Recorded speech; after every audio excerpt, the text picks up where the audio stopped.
Hey, Roger Martin from Billings, Montana. I didn't know anything about Bob Diamond, but this is tax sale and attorney, uh, expert in this area. This is incredible and it's insane. Listen to this. Now he's talking about tax sales and going into three different ways into tax sales. One is competitive bids. Other one is talking to the owner before it. Those two aren't really reliable for several reasons. The third one is actually uh, getting the owner's monies back in this sale. Let me explain this a little bit. He'll explain it a little bit here. Now let's go back here. I got to edit this a little bit. He's talking about a $200,000 home. He's talking about up to let's say there's up to $40,000 that you got to bid, and it goes up to 140K on this $200,000 home.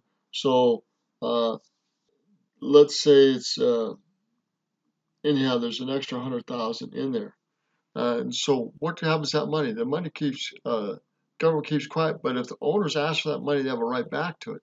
But the government doesn't say anything and they just keep quiet. Only 5% actually ask for the money and get it back.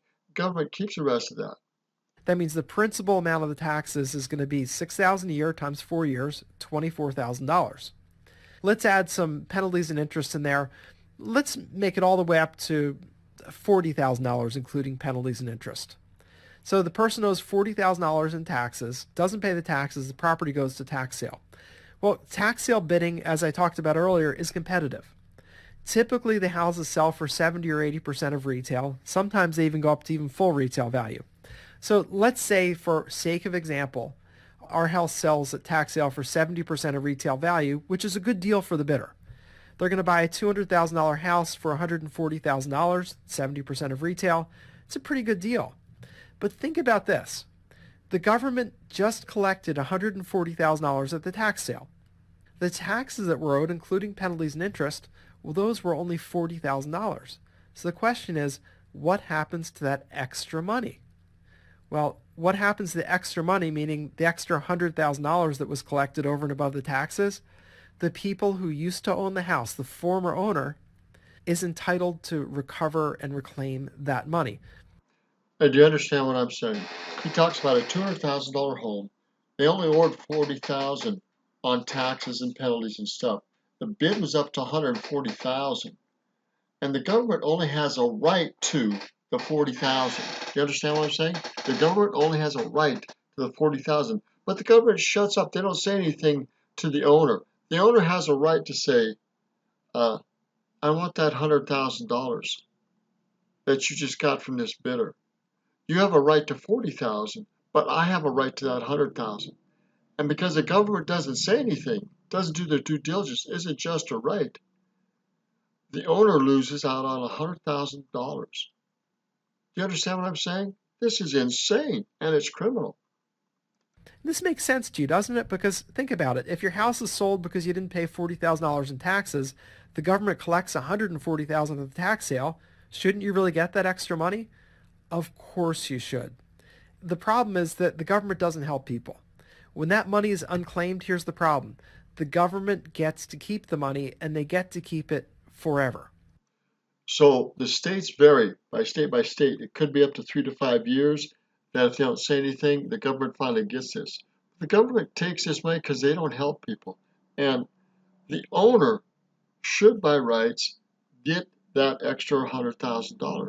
Remember, he's got a $200,000 home, had $40,000 in taxes and penalties, and the bid went up to 140,000. There's an extra 100,000 in that. And the government's going to keep that. They're not going to help the owner say that. The owner doesn't know about it because they don't know about it. They don't ask for it and they don't get it. And governments today are hungry for money. And this money is the favorite kind of government money they can have. This money's hidden under the carpet. The government doesn't have to raise taxes to raise this money. They don't get any constituents mad. They just keep quiet. And if they keep quiet, they get to keep the money. Other than those few people that find out about this, they're the ones that are going to ask and get the money. Otherwise, the money is lost forever.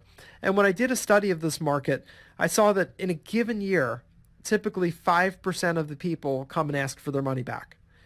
Only 5% of the people ask for the money back. 95% are not asking for their money back, and the government is getting that money. So if they collected $1 million worth of extra money in a given year, typically they're going to give out about $50,000 of that money in form of rebates to people who come and ask for it. The issue with this money is that if it goes unclaimed for too long, then the government gets to keep it, and they keep it forever. And you're going to love this word. As a lawyer, we like to study words.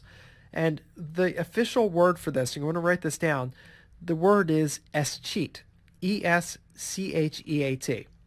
Take a look at that word. What is the root of escheat? It's cheat. You get it, don't you? Isn't that a great word? It's a perfect word for this. And typically the funds are going to escheat to the government if they're not reclaimed within 3 to 5 years. Now, it does vary by state. This is state law specific. So we've put together a list of states and the amount of time before the money is cheats. But typically count on 3 to 5 years. And of course, our study guide will show you exactly how many years it is in each state.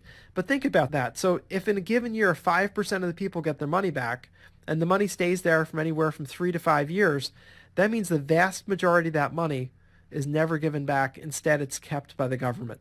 So, for example, I looked at the budget for the state of California, which is a state that, of course, holds tax sales and extra money. Last year, they kept over $475 million. California kept $475 million. They kept that. Excess funds. And that's funds that have cheated. It's these kinds of funds plus some other kinds. Think about that. $475 million is what they kept. Their state budget annually plans on keeping at least that. It generally raises a little bit each year. Their budget for this year is $485 million, so they figure they're going to keep a little bit more. So you can see the kind of incentive that the government has not to say anything. They just keep quiet. And the bottom end result of this is that right now, all across the United States, there are hundreds of millions of dollars waiting to be claimed. In an average day, over 3,000 tax foreclosures are completed. And what I mean by that is in an average day, over 3,000 tax foreclosures are completed in the United States. An average day. So that means that hundreds of millions of dollars all over the United States are waiting to be claimed. Hundreds of millions of dollars. If California's got $475 million, what are the other states? But we're talking about hundreds of millions of dollars unclaimed. Insane. I'm going to stop here because I want to cut for this. I'll give you the reference for this video. I'll shorten it, but anyhow, this is just insanity. This is incredible. Swage Mark from Billings, Montana. Think about what this guy is telling you. Good day.